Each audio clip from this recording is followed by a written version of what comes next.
Welcome everyone to another one of our fabulous virtual artist conversations. Today we're going to be speaking with the artists of Transcendental, one of our current exhibits featuring Kimberly Engel's paintings and the ceramic works of Jan Richardson.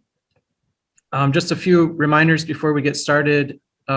Whoever is not speaking, if you could please mute yourself. There's a little microphone, usually in the bottom left-hand corner or something like that. Microphone icon. If you click on it and it turns red with a little line through it, that means you're muted. That way we won't pick up your dogs barking in the background, or children or whoever it might be. Also, if you want your face to be seen, there's a camera icon, a video camera icon, and you can click on that so we can all see your face. If you would rather not us see you, then that's fine too. So welcome everyone. Kimberly and Jan especially, thank you for joining us today. We're going to get started with some gratitudes, of course, to all of our community and our members and our board and the entire staff of Dunedin here for supporting the work that Catherine and I do in exhibitions. It takes a village, as they say, to do the work that we do. And a special thanks to all of our students who have been coming in and taking classes and hopefully taking some lessons from the work on view here. Kimberly, your paintings are so exciting. There's a lot of really beautiful mark making and color field work happening in them, a lot to draw from as a painter. And Jan, your work as a ceramicist is really exquisite, and you're doing some really outside the bound things with your wall pieces, which you don't see in ceramics a whole lot. So I'll stop talking so you can talk about your own work. And first, we just want to share a really wonderful video that Catherine has made. She has taken it upon herself to learn a video program, and this is for everyone who can't or come in or doesn't want to come in. Just kind of give you an overview of the exhibition itself. So let me navigate to that real quick.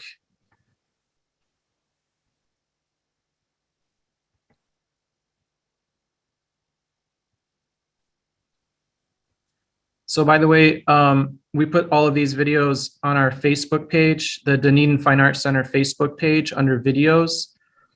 We have a lot of videos there. You can also go to Dunedin Fine Arts Center's YouTube page, where we have posted lots of artist talks and talks with our teachers and students and members. So here we go.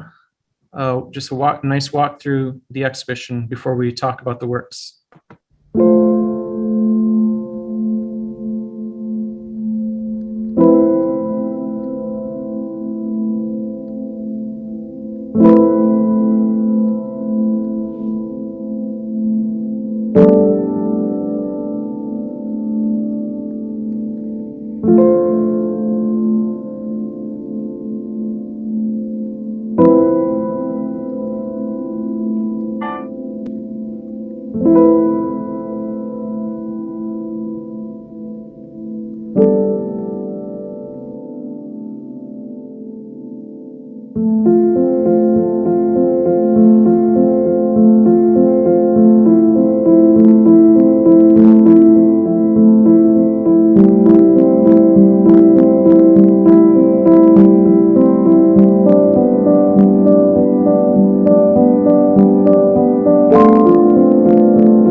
All right.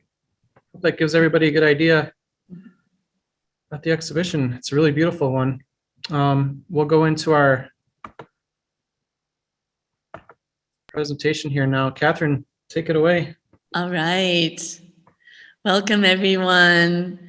And thanks for showing the little video there, Nathan. I think that that gives a good idea of some of the incredible details and the range of the show. Before I proceed, I can't see myself. I think that might give me confidence. So I'm trying to figure out how that works, Nathan. To gallery view, maybe? Yeah. Okay, there I am. Okay. I would like to first say how the show came to be. And we plan our exhibits a couple of years in advance. I have known Jan and Kimberly for many years and been great admirers of their work and have watched their evolution. And it seemed a very natural pairing. And it really was indeed a pleasure to work with the paintings and the sculptures in the space staging the show. Jan, I would like to mention, who's had a long career in ceramics as well as other media, fiber in particular. We'll let her talk more about that later. But Jan has a piece in the show that won the Best of Show in our members show a couple years ago. And that is featured prominently. So without much further delay, I would like to invite Jan to tell us about her sculptures. Okay, hello. You can hear me? Okay, wonderful. Well, as Catherine mentioned, I've been doing this a long time. And most recently, I became fascinated initially with African linear designs. As you see them on a lot of their early pots, you see it in their fibers.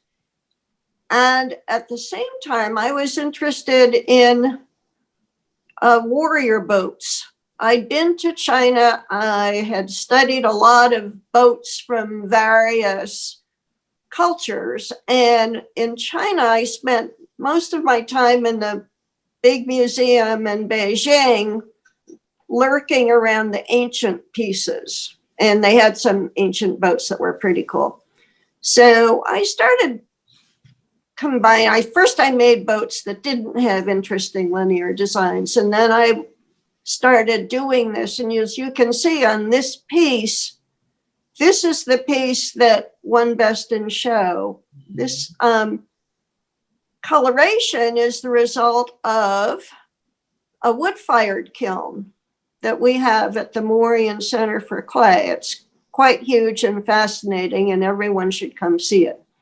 It's the pieces are put in and are subjected to fire for about 5 days. And that means there's a team of people throwing wood in constantly. And so the coloration, it depends on how the flame is working its way through the kiln. And you never know what you're going to find. And on this one, you can see a really interesting combination of circles and straight lines. And then in addition, there are metal pieces that I put that in before it's fired. It's a special kind of wire. And I just find it very interesting.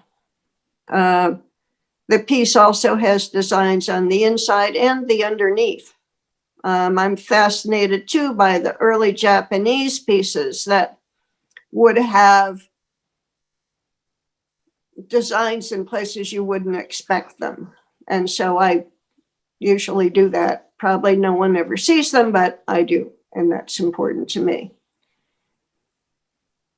Dan, do you want me, would you like for us to take a look at some of the other vessels of this type in the show to talk about coloration? Possibly. As we proceed, Okay. we can do that. So you were saying, Jan, that you do incredible markings on the bottoms and on the insides of the vessels. Yes. I noticed, And yes. you noticed that the other day when we were having a Yes. meeting with the And these are called the ancient warrior vessels, yes? This is the Ancient Warrior Vessels Series 2. The And series that was with the addition of the wire, was it? Yes, the addition of the wire and frankly the shape and the more elaborate design work.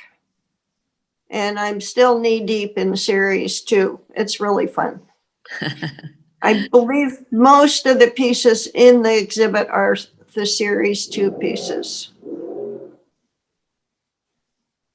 And then the drones, well, that's a whole nother group. This is a drone. I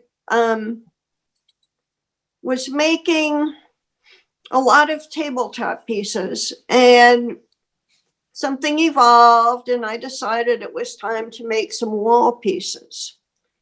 There were several reasons, some practical, some just for fun. The bigger pieces are intergalactic warrior vessels. We had the boats that were more early cultures that were spreading their message, the message being in the linear designs. Then we evolved to the intergalactic warrior pieces, the very large ones, which you'll see there. Those are the command vessels. And they're, the wires are a slightly different kind of wire. These are copper wires that I soak in a solution so that they become looking quite ancient. I have a fascination with things that have been recently excavated, so I try and incorporate elements of that in my work. I've always been fascinated by early cultures. Those are copper wires that set and became a delicious color of aged green. Then those wires are not copper. Those are the Canthal wires that will take heat in the kiln up to 2,500 degrees.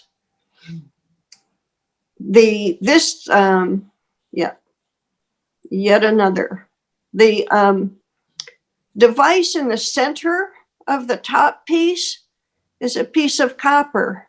It's some kind of an electrical clamp, which I also soaked actually that one for a couple of years to get that really luscious color. And then the green glaze is sprayed on in such a way that it looks like it's been buffeted around in space. The circular object in the center of this one is a luscious old piece of metal I found near my studio at the Memorial Center for Clay. When I find interesting pieces of metal in the ground, they become part of my collection of old things to put on my pots. Now, Jan, you said that the works evolved from pedestal pieces to the walls for, this certainly involves your mythology, and then the wall pieces being the communication vessels and then the smaller drones. But what were the other considerations that drove you to create pieces for the walls? Just curious. Well, actually, it was a very practical suggestion from Nathan. Wow!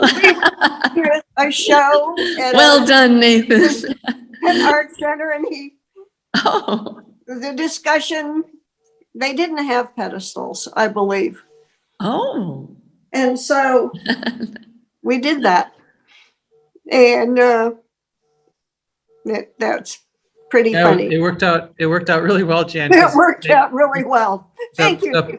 The Palmetto Fine Arts Center is in Exactly. Palmetto, which is just across the bridge, and they their main exhibition space is also classroom space, multi-use space, event space. So they can't really use pedestals for fear of things falling off them, of course. So yeah, we had the discussion about, hey, can we put these on the wall? And it's been really fun to watch you like expand on that idea over the last 3 years or so. And yeah, it has and then figure out, and plan in the installation element too, because I think that's not something a lot of people think about with clay pieces on the wall. Is like, how am I going to hang this thing? And because you can't just. It was interesting, and it's evolved in a good way. Mm-hmm.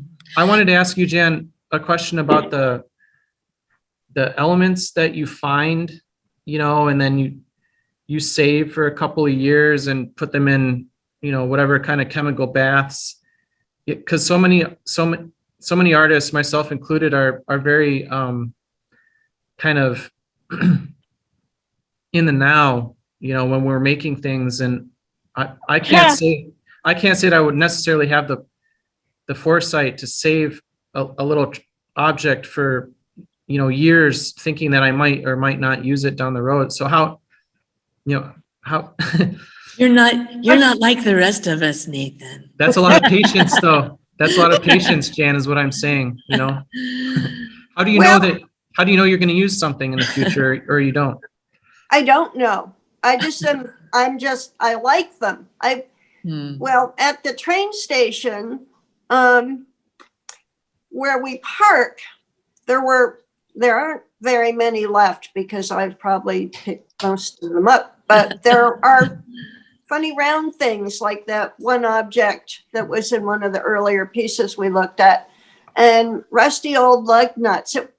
The train station, that is a funny old rusty lug nut, I think. The train station has been an old train station. I have yet to wander on the other side where hopefully the trains came in and hopefully they dropped interesting things, but they're probably under the Pinellas Trail. Where we park is where the trucks would come in after they unloaded the trains, and then they would take things. And there's just stuff in the ground. And when I walk around, I'm very, being an older person, I'm conscious of falling. And so I kind of watch the ground when I walk, a practical thing. And so that's another time I find things. You just never know. Now I'm going to put you on the spot about Okay. your linear language. Will you reveal to us the messages that are contained, or is that for interpretation? That's for interpretation. I'm currently reading a fascinating book called Patterns That Connect. I'll have to talk about that next time. And it incorporates all the languages, the early languages from the Asian, the Aboriginal, the African, the Islamic cultures. You see these symbols always. Perhaps they're just an interesting decorative element for them. Perhaps not. Perhaps they actually are pointing one to directions. Perhaps the circles are indicative of the calendar year. All of these, as you can see, each one is a little different, directing people to maybe their dials, or their something to do with the movement of the sun and the moon. Jan, before you begin to incise the surface, do you have a general drawing you're referencing, or do you? No, I don't. Wow. I start with the big lines, and then things just suggest themselves to me. Okay. And the same with this is the Crescent series, the same with them. This one was in 2 kilns. It was in the wood kiln and it wasn't wonderful. And then I put it back in another kiln, in the soda kiln, and it became more wonderful. I like that one. And then again with the soda kiln, it's a smaller kiln, and you can put you I like put the shape. soda ash and water in it, and it rolls around and covers the pieces in a cloudy way. This one was not. This was done in an electric kiln, and it has a really nice, interesting design. I feel like I'm in the jungle with that one. And that had a beautiful pattern inside, as I remember, It does. as most of them do. That's part of the fun, is doing all the surprise elements. It's just fun. It's totally mesmerizing. The piece on the right was actually also in 2 kilns. And you both can, the Untitled and the soda, and the one on the left was in the soda kiln. I feel like the wire elements just add so much. And was that an epiphany moment when you decided to start? The wires are, it's almost like the line is extended into space, the surface decoration, but it just, it takes them to a whole other level, I feel. Absolutely. It was, I had done some small pieces with the use of it to experiment and see how it held up in the kilns. And things say they're going to work in a kiln, but you have to try it first. There are a lot of surprises in the ceramics world. You can spend days making the most beautiful piece, and you'll put it in the first firing and it will be beautiful, and you'll glaze it. And then you take it out of the second firing and it has a huge crack through it. So it's interesting. And these ones, of course, all came out without a crack, perhaps because I've learned how to avoid them. Perhaps just the kiln gods were happy. And Jan, we just want to take a quick moment here and acknowledge these red dots that we might see. Yeah. So congratulations on that. We have Thank you. It's very exciting. Mm-hmm. And I know who they're going to too. Ms. Kimberly and Scott. That was an exciting day. That was the first day. It was a great day. 3 sales that day. Cheers. So Jan, this one's a little different. It doesn't have any wire, and the scale is quite large. What's going on here? It was an experiment, a fun experiment. I wanted to try a slightly different feeling. We had a wonderful workshop at our studio, and a gentleman, one of the old guard, well-known people in the craft, in the clay world, was showing us a way to design, and he would fold a piece of paper in half and then just cut and make the shape of a pot. And so I tried that and I thought, wow, this is kind of fun. And it's something I'm continuing to explore. Sometimes I do wire on them, sometimes not. This one was in the soda kiln. There, the drone.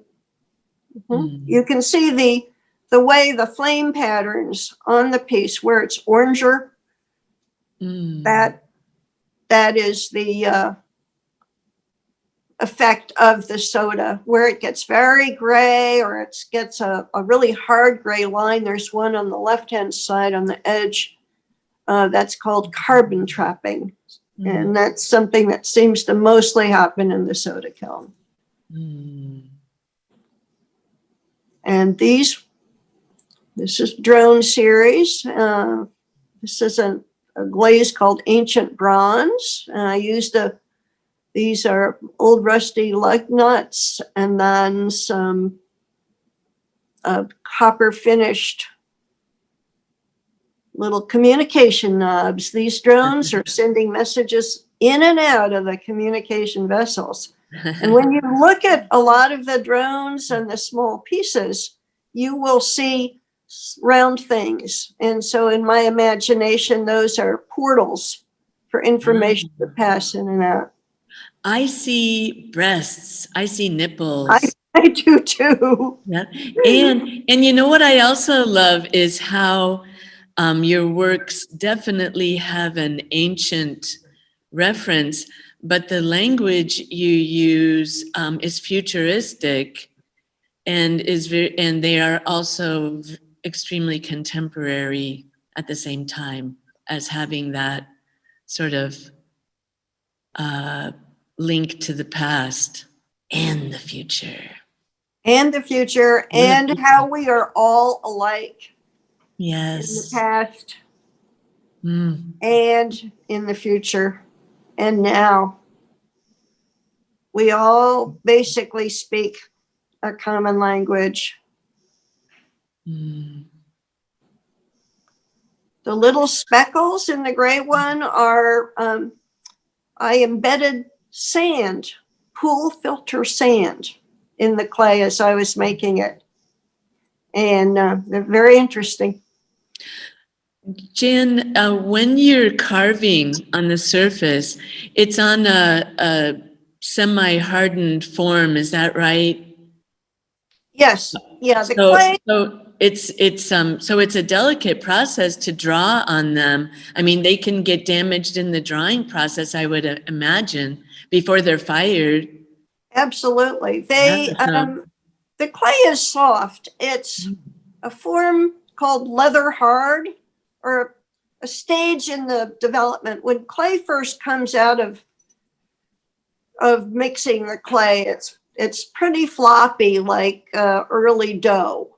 And then I roll out slabs of clay and let it sit for a couple days till it gets sort of stiff, not quite like cardboard. It has to still be curved. You have to ask it to do certain shapes, but it's sort of soft. And then I do I do part of the carving before I put it together. And then after I put the parts together, then I add to the carving, or in this case, the texture on the orange one, the one on the left, has some texture on the inside. And so that has to be accomplished afterwards. And then you have to reach down in and do some of the line drawings or the ones that are underneath. And the clay is still damp, but it's at a stage actually where you don't want it to distort at all. If it distorts, no telling what it'll do in the kiln. It can come out and be so wonky because clay has a memory, and that's a whole nother technical thing that we'll talk about another time. Once it is all put together, then the piece has to dry very, very slowly or it will crack. And then several firings, a glazing, and you're so happy when it comes out and it's wonderful. Well, they are wonderful, without a doubt. They are wonderful.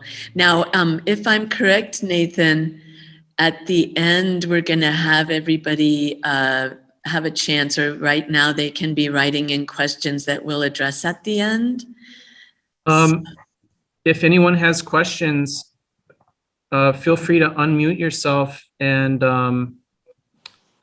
shout them out during the meeting, just like Catherine and I. Be polite, of course. But the other thing you can do, of course, is type your question into the chat, and we'll address the questions at the end of the presentation. So yeah, we can keep going. I think we're at the point in the program now to welcome Kimberly. Yes. Yes. And Thank you, Jan. Oh, thank you. It's been great. Yes. So as I mentioned, I felt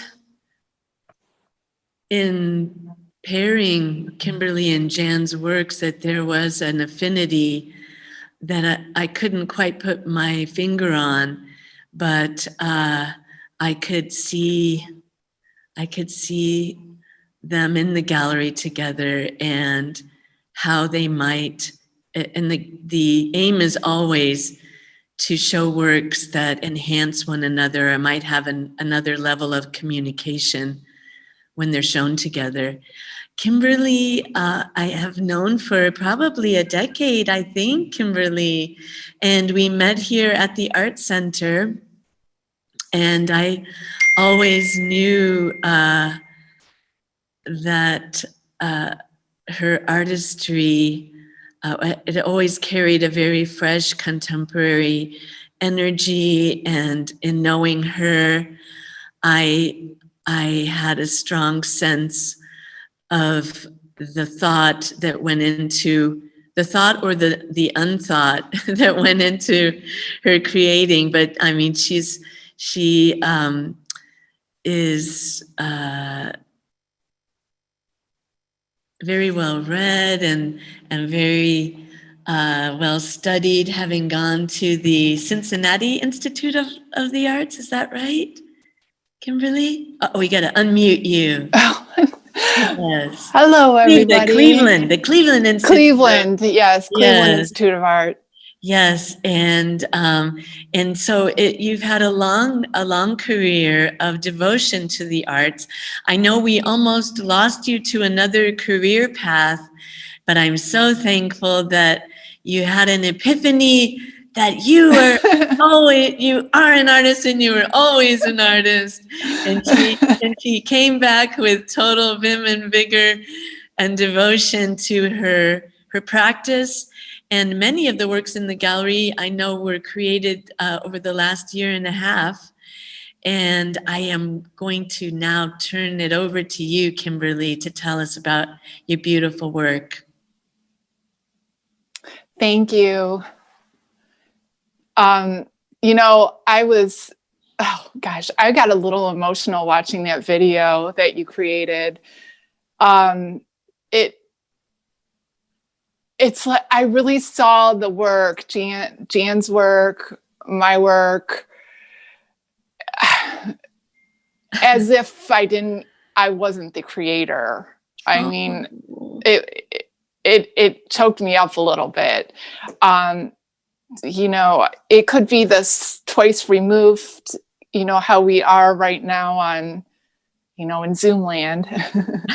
It doesn't, but the music, the pairings and all of that. And I didn't realize, of course, you guys wear so many hats, and thank you so much for learning a program to create this so that, the people that cannot come to the gallery at this time can still, have access to it. The Dunedin Fine Arts Center has such an amazing community, and it's going to be amazing when all this is past us, to be able to gather and just be with each other again. I just can't thank you enough to everybody, the village, as Nathan said. So I'm wondering if you guys can see me, because I don't see myself. I can see you, yes. Oh, okay. I don't really need to see myself. Oh, that's fine. It kind of helps, though. I think it helps. If Kimberly wanted, she would go up in the upper right-hand corner, right, Nathan? Is that right? Because I have, what? It's okay. It's okay. Yeah, no, you can choose your view. You can be on gallery view, and you can see everybody, including yourself, together. I'm just on my tiny little phone, so maybe this will be better, just to kind of. Okay. Yeah, but thank you guys. And we can see your studio behind you. We can see all the activity, your laboratory. Thank you. So I'll just start talking. Basically, I am a very process-oriented person. The work it's interesting how you said, or like thoughtless behind it. In a lot of ways, it's really true. I approach a blank canvas, I just go for it. I just start like, I do thin veils of paint. I don't pour paint that much. But I paint very fast. Especially now that I switched to acrylic. I think I switched to acrylic, I don't know, 3 years ago or something. And that's when I really felt like, wow, this makes sense to me, that move, because ever since art school, and it's been quite a while, I'm almost like 2 decades out of art school, and I actually went a little late. So I'm definitely a late bloomer, but I was always just so romantic about the oil, the smell of the oil and all of that. But I've also really haven't swayed in my interests as far as just being very, very interested in post-war abstraction. And I've painted, even though I did many different things through the years, I've always continued to paint. What I have not done, though, is really shown my work other than jury shows here and there. So not necessarily like showing my work in a very long time with this much work, and being paired with Jan it's just incredible to see how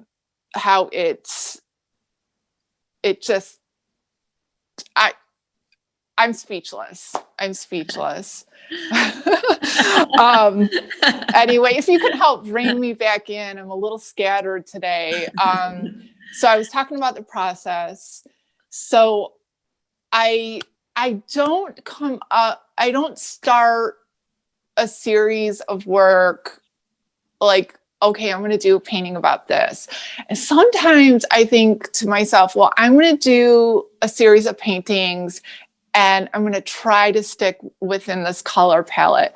And like with the first painting, that just gets blown up because I'm just constantly reacting to something. And foremost, each of these paintings are really singular.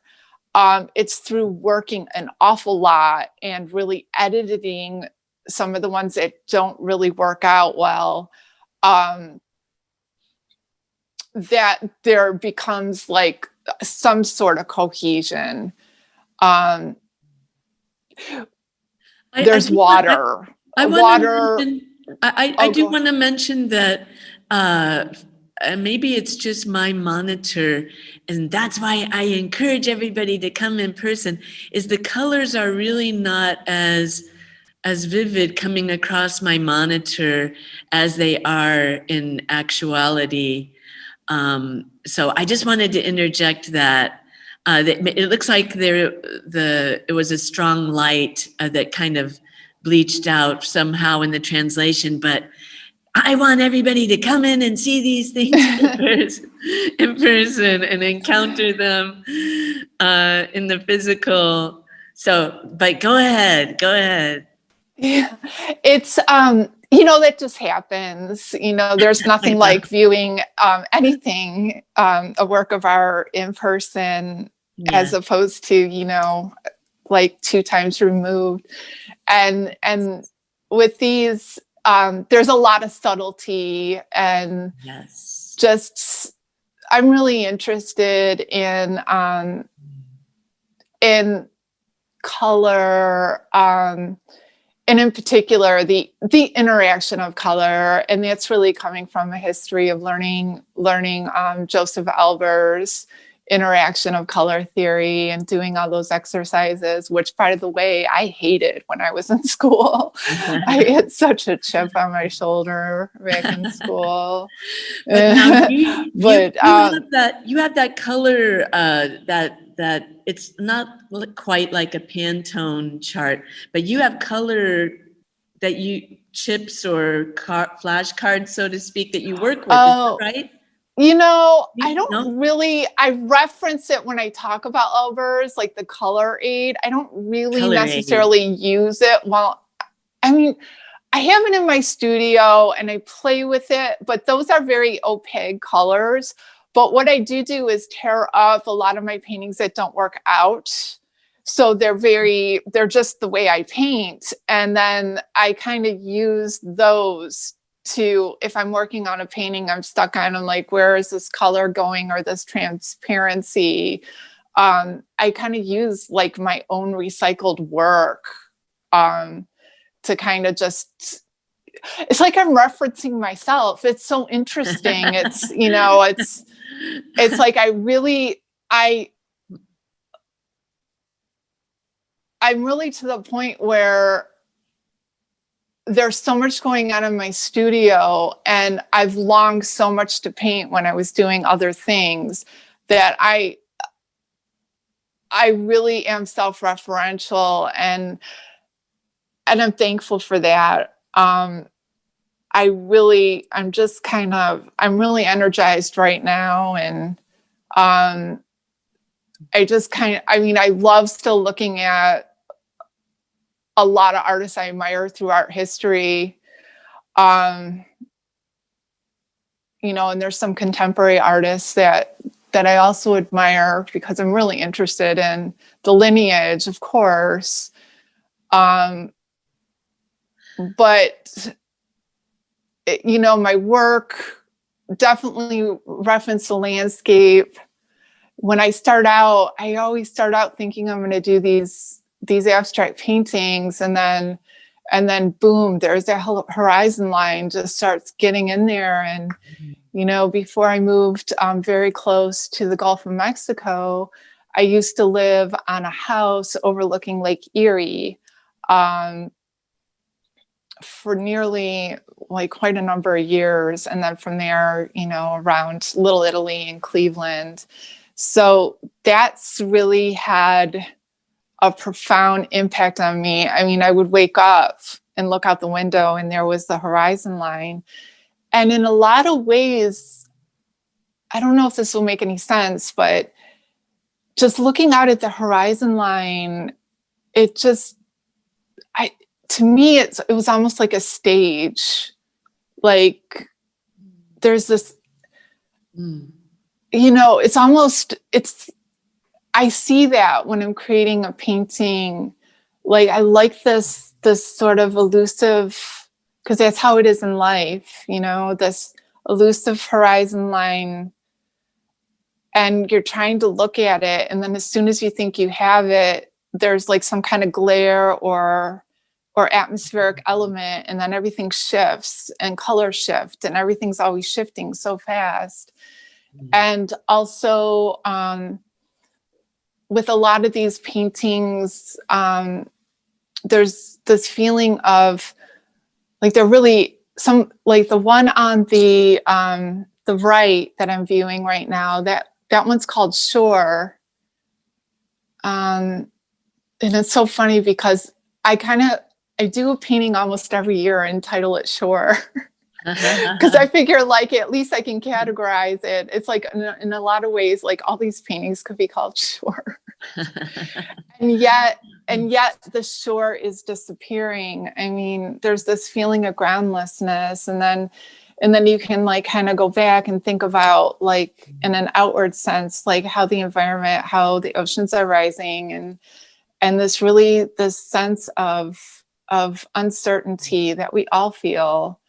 And I'm remembering what Jan just said too, and what I think about constantly, and it's not even a belief, it's a truth for me, is that we are we're made up very similarly, and I'm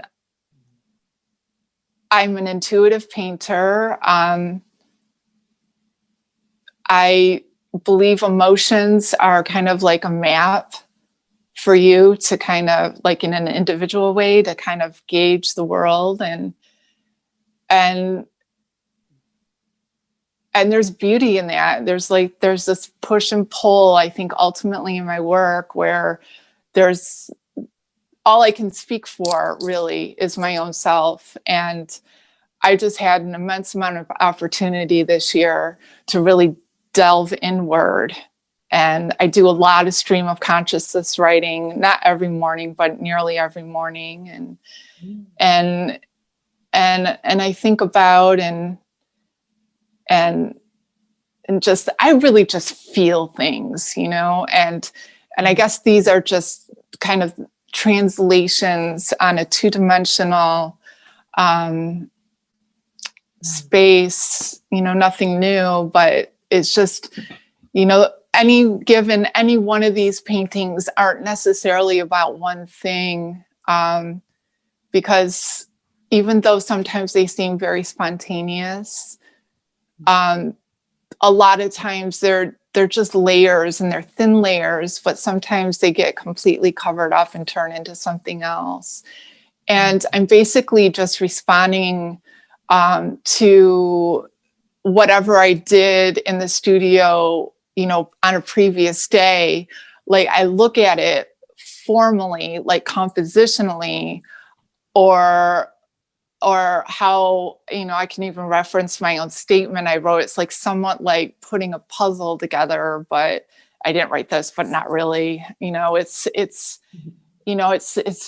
very important to me when I speak about my work, not to intellectualize it, because it's really not about that. And ultimately it really is about, like, just making it, it's just this absolute, honestly, compulsion of mine. You referenced that I was going down another career path, and just things sort of showed up in my life that just completely, there were many things that just sort of added up, and now here I am, and I'm just so thankful, because everything just kind of got aligned. It's only been about 1.5 years that I've had this big space to work in, and every day I'm just so grateful for it, because I dreamed and yearned to have a space and time like this for forever. Really, I knew I wanted to be an artist when I was a teenager.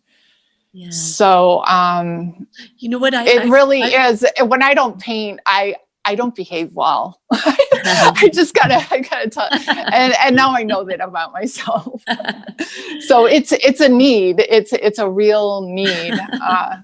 If there's not, I'm sure a lot of you can relate to that. I think that's true for many. I was going to say that. Yeah. And I will say how much I enjoy the range of size of the pieces in the gallery. So you turn to acrylics, and that was very applicable for the works on paper. I love the intimacy of the works on paper, the series that are in the gallery, and the large scale. I mean, some of the paintings are, what's the largest? 5 feet. 5 feet. Yeah, actually, at this point, they're just large enough to barely get in my car. Yeah, that's the. And if I stack two, I can't stack two. So they are 5 feet. No, 4 by 5. Yeah, 4 by 5. Now, I wanted to say that what a pleasure it is to see the works from afar, and the impact of the presence of the color and the movement, but those beautiful and through the miracle of the photography, we can share those close-up details that really show show the washes, show the range of brushes you're using, and you use the word veil, which I think of a lot as I look at your work. And I also have a strong sense of music and calligraphy with your pieces. Oh, that, yes, I am a lover of music. I constantly listen to music, all kinds of music, classical music. Not really, the only thing, I don't know contemporary pop anymore. I'm just like not interested, but anything else, from Prince and the Revolution, huge. That tells you my age. I'm a Gen Xer. To, oh gosh, anything on a 4AD label, if you guys are familiar. I love music, and sometimes it just it puts me right there. Music, all our senses, really, senses like music, smell, hearing. Yes. Now I'm getting everything confused as I talk, but yeah, it's synesthesia. I'm not technically diagnosed with that. I don't know if that's a popular thing to say, but I do have like little oddities. For instance, I am completely half deaf. So I have tinnitus. I completely have this ringing in my ears that's permanent, and it's with me, and somehow I've made friends with it, and I think it's sort of in those paintings. I think so. Color and even before, that's a whole nother story. It's interesting. I'd be happy that's like, if you guys want to know about me, but I really just, it's interesting, Kimberly, I wanted to open. I wanted Thank to you. I wanted to open the floor. We do want to know about you. We do. Kimberly, I want to open the floor to questions from our audience, and I'm gonna get us started here. I'm a painter myself, and I teach painting here at Dunedin. And one of the things that we come into a lot as painters is getting stuck. Really loving parts of a painting and really hating other parts of a painting, and where do we go from there? So, just for all our students who are joining us, what do you do when you get stuck? Do you attack, or do you have to sit back and think about it a lot, or? I got to tell you, Nathan, a little of all three. You mentioned two, and I have a third. Sometimes I just attack to the point of no return. It's like, and especially nowadays, after you can, take a picture of them and process, and then you're, really, this one's to just, and then they just evolve. Either you can somehow kind of come up with something, or it's just to a point where you put it aside, jostle over it, and be like, okay, it's a support again that I can start a new one. So that's one answer to that question. Yes, I get everyone goes through that. So the point where you attack to the point of no return. But what I do that seems to work for me is that I kind of recognize when that's going to happen, and I turn the painting towards the wall. I don't look at it. Sometimes I don't look at it for up to months, and I just can constantly keep starting new work. I work on several things at once. Right now I'm working on 10 paintings that are small all at once. Wow. So when I get stuck, and it's kind of like this lyrical dance, I'm kind of looking at, they're all like on the ground right now, just kind of like facing me. But it's not so much like I don't work on them all at once. They're still very singular, but I work on so many because of the stuck factor. It's not because I'm working on so many and I want them to make sense together so much. Although that's starting to happen, the more and more that I paint, things are finally starting to kind of interact together. Different pieces on different canvases are having an interaction. So that's Jan? another way. And then the third way, I think that was it. Yeah. Yeah. So Jan, as a ceramicist, do you have the same issue? Do you get stuck on things? Absolutely. Oh, yes, Yeah. hideously. Yeah. And then you pace around and you put it away. And I've figured out ways that I can cover the work up and keep it moist enough to be viable for more work later. Because that's one of the other tricky things about clay. Yeah, always. Or then you've got a whole nice kiln load that's come out and you say, well, what's next? So that is, I think, a problem for all of us. It looks like we have a question from Jamie Fournier. Let me see if we can get Jamie. Are you there? Yeah. Yes, I have unmuted. Can you hear me? Yeah, we can hear you. Yeah. What's your question? Right. Yeah. Thanks. I'm calling from New York. I've been watching the presentation. Wow. I plan to move to Dunedin, right around summer. But I'll be there on the weekend of the 12th of February. And I was wondering if Saturday the 13th, it'll be open to see the exhibit in person. Are you taking me in person? Yeah, unfortunately, our hours right now are Monday through Friday, 10 to 5, just because of the COVID situation. Catherine? Monday you'll be open. I believe that's the 15th. Yes. Yeah, Monday, 10. I can. Mhm. Yeah, Yep. I'll make it then on Monday. I think Kimberly, this is fascinating. I also paint, and I transferred also from oil to acrylics, but you have mastered it to a degree that I'm still trying to do with the transparencies and and being able to keep your colors come out without being like overdone, or it's really enjoy it. And my second question was, is your studio close by? I mean, I sent a question saying that in your statement you say that you're meters away or feet away from the Gulf of Mexico. Are you? Oh, well, I used to be. When I first moved here, I did move to Dunedin, and I lived right across the street from the Gulf of Mexico. Okay.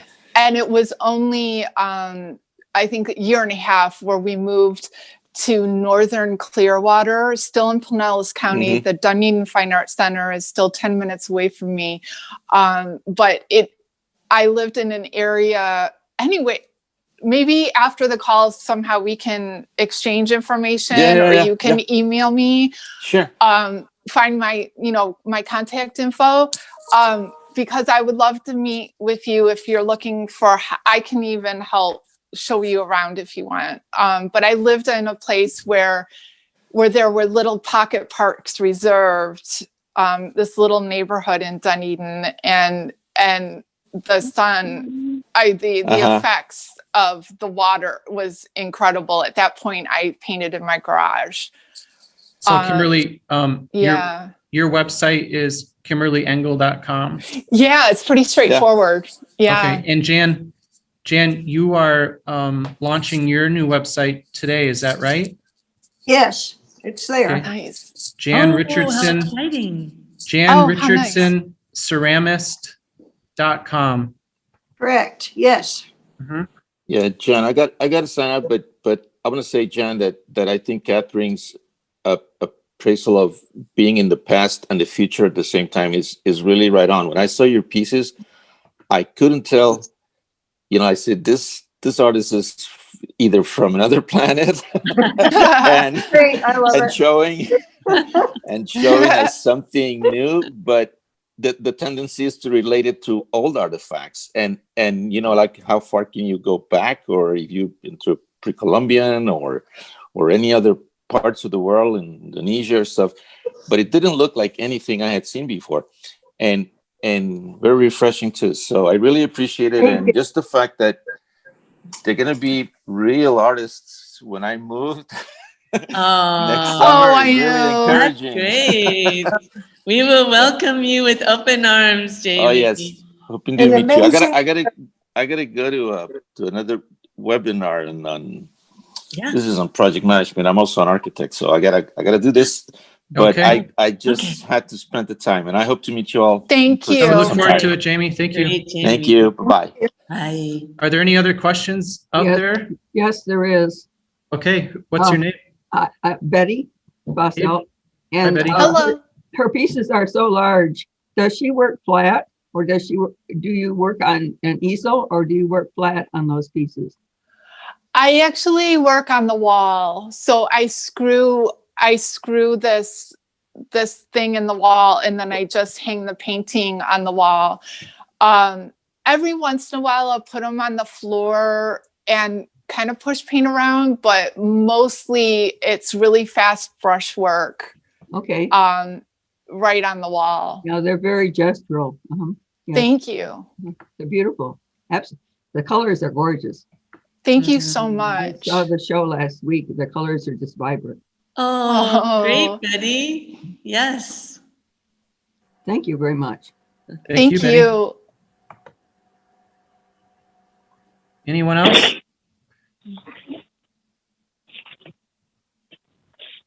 Okay. Well, it's been our pleasure. It has been our complete pleasure. And it is our honor and privilege to have the works here. And we invite everybody to come 10 to 5, Monday through Friday. And what else, Nathan? We can arrange a special tour of a small group if you're interested. That's right. That's right. And Of we have all of our exhibits. classes are up and rolling. The winter 2 session is coming up. So you can go online at dfac.org and take a look at all the classes we offer, which everything from jewelry to food to painting to ceramics, printmaking, pretty much anything you want to do, we offer. Of course, we do have, as we noted before, special hours now, our COVID hours, I guess, 10 to 5, Monday through Friday.